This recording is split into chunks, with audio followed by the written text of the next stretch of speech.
fresh call to impeach Clarence Thomas after latest ruling on January 6th insurrection. Trump declares he will seek presidency in 2024, but Murdoch says he will not support him. Israel refuses to cooperate with FBI investigating killing of Palestinian journalist Shireen Abu Akleh. More discrimination awaits Muslims under British Premier Rishi Sunak. Everyone living in India is Hindu, says RSS chief. Climate justice gets harder as world population passes 8 billion.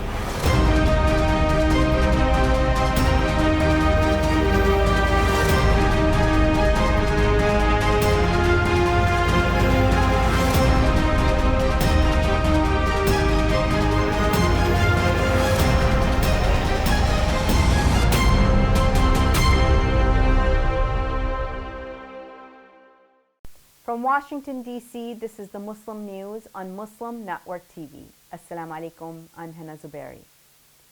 Our top story tonight. Critics renewed a call for U.S. Supreme Court Justice Clarence Thomas to face impeachment proceedings on Monday. In an unsigned dissent, Thomas indicated he would have blocked enforcement of the House January 6th panel's subpoena. This was the subpoena for the communications records of Arizona Republican Party Chair Kelly Ward. In Monday's 7-2 vote, the Supreme Court paved the way for the January 6 panel to obtain Ward's phone records. Right-wing Justice Samuel Alito joined fellow conservative Thomas in dissenting. This is the second time Thomas has tried to hinder the committee's probe of Trump-led effort to remain in office despite his 2020 election loss. Thomas's wife, right-wing activist Ginny Thomas, played a major role in the plot, according to reports. In January, Thomas was the only justice to vote against the release of White House records to the panel. Former President Donald Trump on Tuesday declared his intention to seek the U.S. presidency again in 2024. Trump made the announcement at the Mar-a-Lago club home in Palm Beach, Florida. He continued to deny the 2020 election results, which inspired the deadly January 6, 2021 attack in the U.S. Capitol. Prominent Republicans have begun breaking ranks with Trump as the scope of losses in last week's midterm elections become increasingly clear. Many of them are blaming Trump's rhetoric for the bad election performance. Senator Mitch McConnell blamed Trump-backed candidates for positions and rhetoric that frightened independent and moderate voters. Virginia Lieutenant Governor Winsome Earl Sears, a longtime Trump ally, said it is time for Republicans to move on from Trump. Right-wing media magnate Rupert Murdoch, a longtime supporter of Donald Trump, has told the ex-president he will not back a fresh White House bid, The Guardian reports. A day after last week's midterm elections, Murdoch's New York Post mocked Trump with the headline, "Trumpety Dumpety," which included a cartoonish image of the former president. The U.S. has notified Israeli authorities that it has decided to launch its own investigation into the killing of Shireen Abu Akleh. Axios News reports that U.S. Justice Department informed the Israeli Justice Ministry of the probe. The 51-year-old veteran Palestinian-American journalist was killed on May 11th. The Palestinian Health Ministry said Abu Akleh was shot in the head while covering an Israeli military raid in the West Bank city of Jenin for Al Jazeera. Israel has termed a U.S. investigation into her death as a mistake, saying it will not cooperate with the inquiry. Harvard Law School professor Lawrence H. Tribe says the Texas judge who ordered President Joe Biden's student debt loan forgiveness program to be discontinued has seriously overreached. Justice Mark Pittman, a federal district judge in Texas appointed by former President Donald Trump, issued the order to dismantle the program. Tribe says it's evidence of Trump's continued influence on the judiciary. The ex-president not only appointed 3 socially conservative justices to the U.S. Supreme Court, but also several lower federal court judges. In a November 14th article in Verdict Justia, Tribe noted Biden's program was promulgated by the U.S. Department of Education pursuant to congressional legislation. Tribe said Pittman went much further than the U.S. Court of Appeals for the Eighth Circuit has gone when it issued an emergency order temporarily halting the program. The appellate court is reviewing the federal district court's decision that it lacked jurisdiction to consider the program's legality. A Muslim man's request to pray outside of his cell and away from his cell's toilet was denied by correctional officers in the Dodge County Detention Facility in Wisconsin. Now the Notre Dame Religious Liberty Clinic filed an amicus brief in the Seventh Circuit Court of Appeals Monday on behalf of the inmate. The suit claims plaintiff Muhammad Salah Ahmed Imad was denied permission to engage in congregational religious worship and prayer outside of his cell. The brief asserts that the religious practice Imad seeks to engage in has been recognized and historically allowed in prisons throughout the nation. Religious Liberty Clinic legal fellow Francesca Mattosa said courts must account for this historically rooted and long-respected right to worship in prisons. In a grammatically incorrect Arabic language tweet Saturday, Elon Musk promised to clean up Arabic language spam on Twitter. Musk was responding to Saudi social media blogger Thanian, who requested the new Twitter CEO fix the problem of advertisements and spam flooding Arabic language hashtags. Musk replied, "You will," in Arabic. But Twitter and Google incorrectly translated his response as "will do." Arabs on Twitter advised Musk not to rely on Google Translate in the future to avoid grammatical errors. Other users joked about Musk's grammatical mistake, offering him assistance with Arabic translation in return for favors. Musk took over the social media network in October. He fired half of Twitter's 7,500 employees days later, saying the company was losing $4 million a day.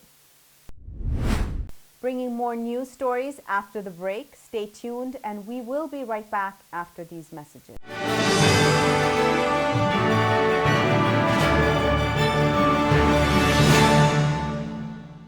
A free 3-minute online chat can give you the personalized tips you need to start boosting your retirement savings today. I am what hunger looks like in America. If I could be you, and you could be me for just 1 hour. If we could find a way to get inside each other's minds. Walk a mile in my shoes. Walk a mile in my shoes. Well, before you abuse, criticize, and accuse, walk a mile in my shoes. There are 16 million children struggling with hunger in America. That's 1 in 5 daughters, sons, neighbors, and classmates who don't know where their next meal is coming from. Yet billions of pounds of good food go to waste every year. It's time we do something about it. Feeding America is a nationwide network of food banks that helps provide meals to millions of kids and families in need. Visit feedingamerica.org to help them feed even more. Together, we can solve hunger. Together, we're feeding America.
stop this genocide, we need your help.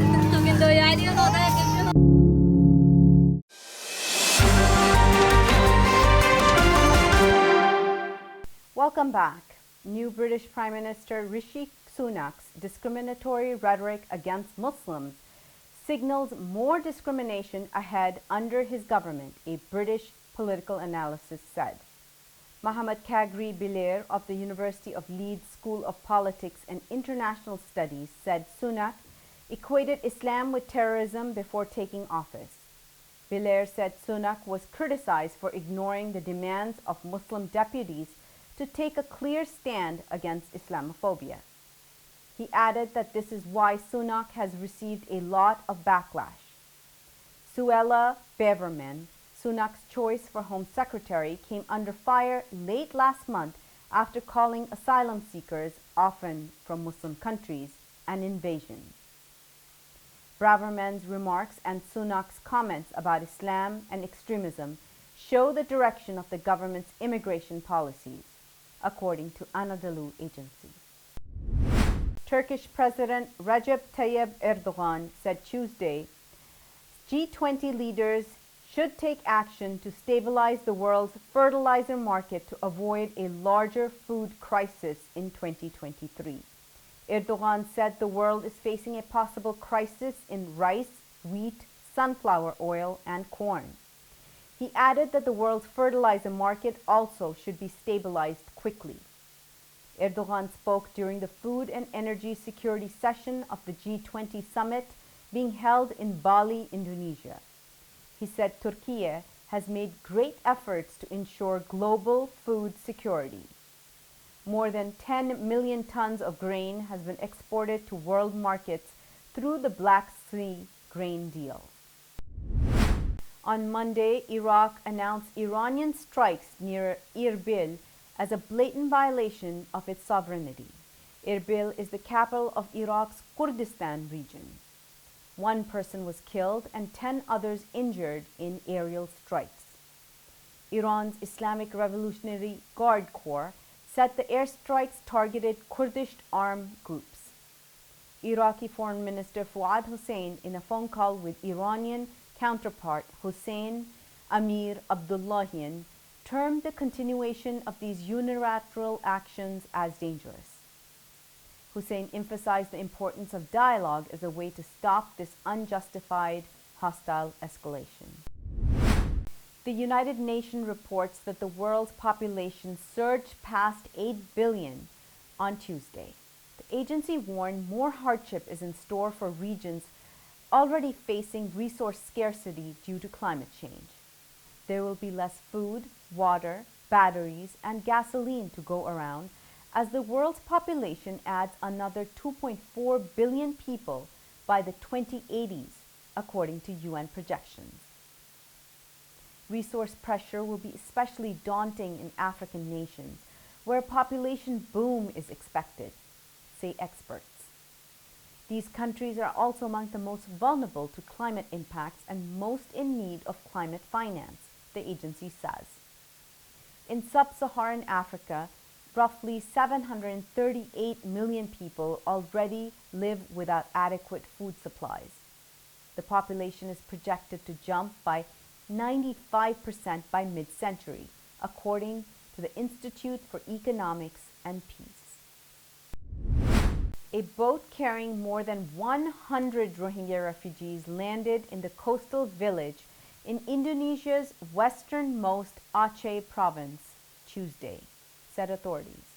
The refugees were at sea for more than a month, and authorities don't know where they fled from.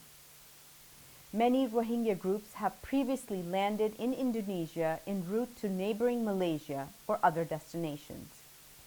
A North Aceh agency spokesperson said the group of 111 refugees, which included 19 children, were transferred to mosques in Manusuara Baro village.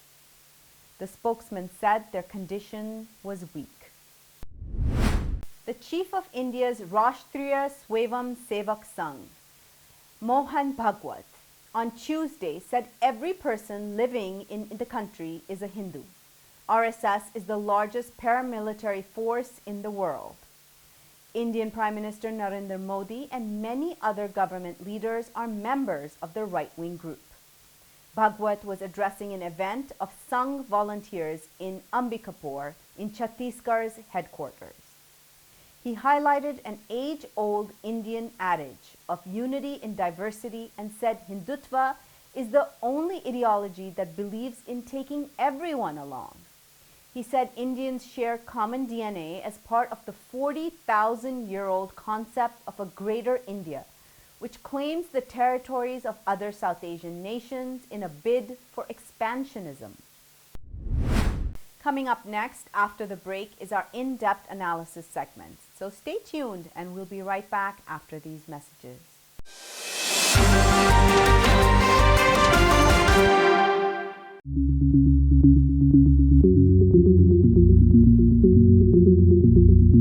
If I could be you, and you could be me for just 1 hour. If we could find a way to get inside each other's minds. If you could see you through my eyes instead of your ego, I believe you'd be surprised to see that you've been blind. Walk a mile in my shoes. Walk a mile in my shoes. Yeah, before you abuse, criticize and accuse. Walk a mile in my shoes. Walk a mile in my shoes. Well, before you abuse, criticize and accuse. Walk a mile in my shoes.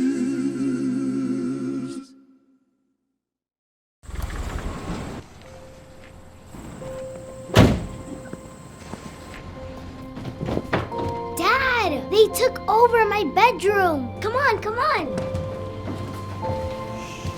Okay, Dad. 1, 2, 3.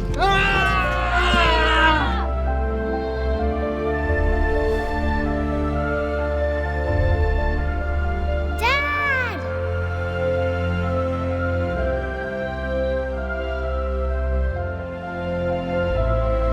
You saved me. Dad? Are you okay? I'm fine, dear.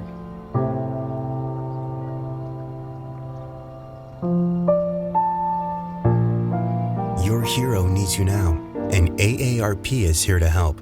Find the care guides you need at aarp.org/caregiving. We are Justice for All.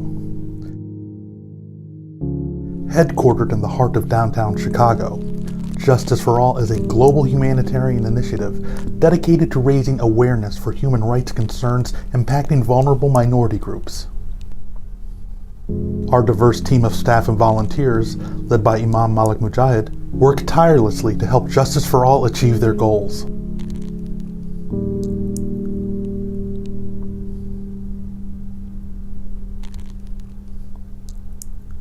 We promote policies that protect religious freedom, address the root causes of mass displacement, and recognize the plight of refugees and forced migrants. Together, we can continue to stand up for justice. Justice for all.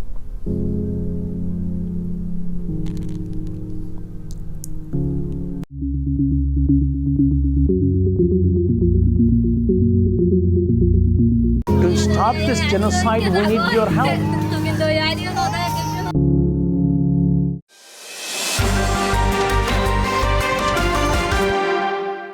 Welcome back. Let's take a look at tonight's in-depth analysis segment. Over to you. Now we move to Washington to discuss the Supreme Court's new term. They just heard oral argument in cases that could impact affirmative action, the way that colleges and universities consider students for admission across this country. What are these cases about? What are the implications? What are the arguments on both sides? We want to dive into that discussion today with our special guest, Professor Francis Boyle. Many of you may know him. He is professor of law at the University of Illinois, and he is the author of many books, including Tackling America's Toughest Questions. We're very happy to have him with us here today. Professor Boyle, good afternoon. How are you? Thank you. Assalamu alaikum. Thank you for having me on. Wa alaikum assalam. Thank you so much for joining us. So, Professor Boyle, first, tell us about these two cases before the Supreme Court that are being argued, the Harvard case and the other case, both related to affirmative action.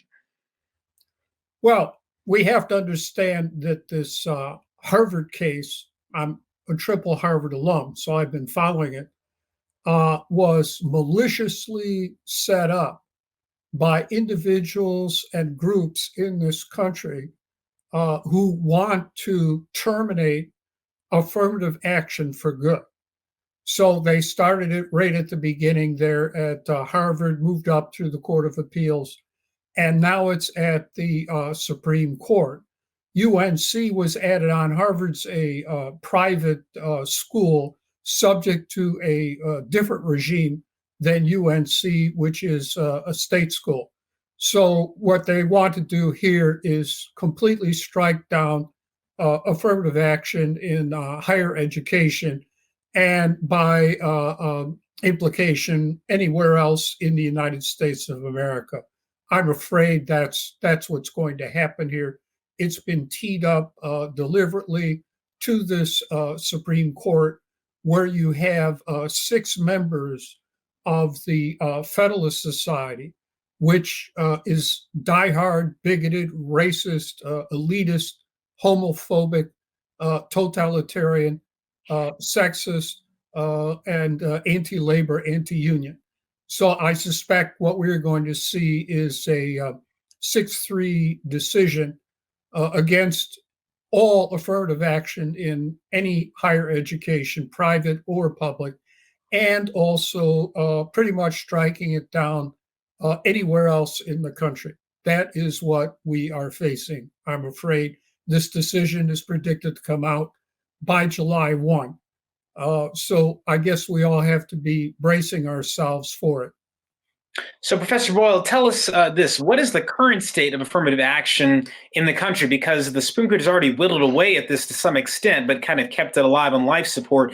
Right now, what is allowed and what is this argument about? Like, what is the last remaining aspect of affirmative action that universities, colleges can pursue? And what are the arguments for and against it legally that both sides are making? Well, you have to understand, affirmative action was the brainchild of my teacher, mentor, and friend, Professor Clyde Ferguson at Harvard Law School, who was the first full professor, tenured African-American on that faculty, and a graduate of Harvard Law School, a teaching fellow at Harvard Law School. And Clyde originally intended affirmative action as being rectificatory justice, as defined by Aristotle in Book 5 of the Nicomachean Ethics. That is remedial justice for the fact that Africans were the only people brought here to the United States as slaves and kept in slavery for centuries. And even after the Civil War, you had de jure apartheid against African Americans until the U.S. Civil Rights Act of 1964. Clyde was working for the Department of Justice at that time, had a role to play in that. The head of that at the time was my friend Ramsey Clark. They drafted the U.S. Civil Rights Act of 1964. Then came the Voting Rights Act. I know Ramsey was involved in that, which, by the way, the current Supreme Court under Justice Roberts gutted Section 5, and they're probably going to get rid of the rest of it soon. And then came the Fair Housing Act of 1968. Only as recently of 1968 could it be said that African Americans no longer live in a de jure apartheid state. But clearly, they live in a de facto apartheid state. Just read the Apartheid Convention. Now, what happened was that instead of the powers that be and the Supreme Court arguing this as a matter of rectificatory justice for African Americans. In the Bakke decision in 1978, the Supreme Court, in an opinion by Justice Powell, who's a diehard racist from the neoconservative South, switched the entire rationale to so-called diversity. And that argument is racist in itself, because the argument is, oh, well, it's good for the white students to have black students around. It's beneficial to the white students. Well, how are you going to win an argument like that? And so that was what they were arguing on Monday. And it's clear that diversity is going to be struck down for sure. Gotcha. So tell us about this. What do you think how would the legal argument be made in the alternative? So you just noted that Justice Powell kind of switched the argument to this diversity framework, which seems likely to fall. Is there a different legal argument that could have found more success even with these kind of justices, or was it just doomed no matter what the explanation for affirmative action was? Well, certainly, in my opinion, it should have stayed the legal argument on the legal and moral grounds as articulated by Professor Ferguson: restorative justice, remedial justice for African Americans. That was a defensible position. Moving it over to diversity just made it wishy-washy, that it's affirmative action is good because it's good for white students to have black students around. But that's what happened in Bakke. Powell wrote it. He was a bigot and a racist from the South, the neoconservative South. So, of course, it wasn't going to last very long if that was how you were justifying it, which has been the case since Bakke. So if the Supreme Court rules as you expect, how do you think schools would respond? I think it was Justice Gorsuch who made a remark that, look, if Harvard wants to consider race in its application process, it can just stop accepting federal funding, which is not necessarily a practical suggestion. But how do you think schools are going to react if the ruling does come down the way you expect, private schools versus public universities? Well, I think Harvard will try. I've spent 7 years at Harvard and 2 years teaching undergraduates at Harvard. I think Harvard will try to keep minority students at Harvard. They'll go back and figure out some way. It might not be the same number, but unfortunately, I think bigots and racists in higher education are simply going to use this in order to gut affirmative action for minority students across the board, and the numbers will significantly decrease. But I do know my experience at Harvard. I believe they're going to try. I hope so. Now, would it be the case, Professor, as you may have noted, that schools could, instead of just making a decision based solely on someone's race, look at their personal experiences, right? The obstacles they've overcome, perhaps because of their ethnic background? Would that be something they could still consider? Not necessarily what the color of your skin is, but what life experiences you've had in determining whether or not, that can make a positive contribution to the campus that they want to consider. Would that be an avenue by which you're still potentially able to consider and bring in minority candidates who might otherwise be no different than a candidate who is white? Yes, I think Harvard would do something like that. I'm not here speaking, for Harvard, but my experience there, I suspect they will do that. And they will also consider socioeconomic status. As you know, all these tests are heavily weighted in favor of your socioeconomic status. So there are ways that I think it can be devised to keep minority students on campus. I think Harvard will try. Other campuses, I suspect the administration will just succumb and say, fine, let's get rid of it. I hate to say that. I can't speak for, everywhere else. Of course. Now, for our viewers who may not be, I'm a lawyer, you're an attorney as well, and a law professor. Can you explain the difference between these cases? For example, North Carolina dealing with a public university, Harvard, a private university. What are the different legal issues at play, the constitutional versus federal law issues? How are the justices going to be making slightly different, or are there different conclusions at all because of the different types of schools. And also, I've noted Justice Jackson recused herself from the Harvard case because of her connection there, but she's still participating in the UNC case. So just can you explain what's the difference practically between the public university situation and the private university situation? Right. The Equal Protection Clause of the U.S. Constitution applies to the public universities. It does not apply to a private university such as Harvard, but there is a federal statute.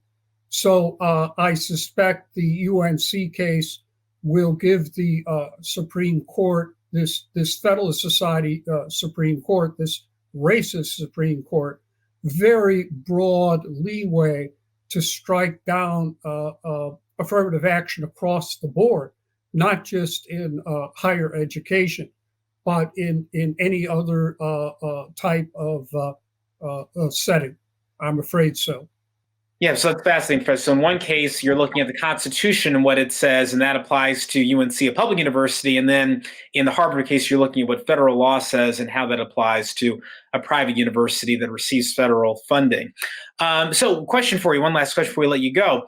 Is it possible that, for example, Congress could amend federal law to clarify what it means when it says a university cannot discriminate, that doesn't necessarily mean that a university cannot consider someone's ethnic background and the diversity of their campus and their experiences, their unique experiences and perspectives in considering their admission to school?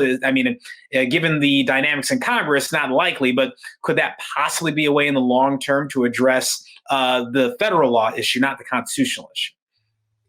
Well, that's the problem with the UNC case. You see, it involves the Equal Protection Clause. And when the Supreme Court makes a ruling on the Equal Protection Clause, that will be constitutional law, depending on what they say. And if it is constitutional law, then there's not much Congress can do about it. I regret to say that. Right. I'm sure Congress. Federal law. No, I follow you there. But on the other case, the private university case, which is implicating federal law regarding federal funding, is it possible Congress could, for example, clarify what they mean, what the law says in terms of funding and anti-discrimination? Possible?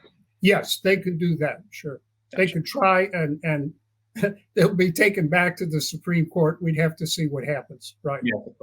Yeah. Well, I suspect that if the rulings come down the way that you expect, people are going to be getting very creative and thinking outside the box in different ways come next summer. But we shall see. Thank you, Professor Boyle, for coming to share your unique perspectives with us. And we look forward to continuing discussion of these important issues in the Supreme Court's upcoming cases. Thank you so much. Thank you. Thank you so much. That's all from our Washington studios tonight. Thank you for tuning in. You can find previous episodes and more on our YouTube or Facebook. For more content, keep watching Muslim Network TV or use muslimnetwork.tv. Assalamu alaikum and good night.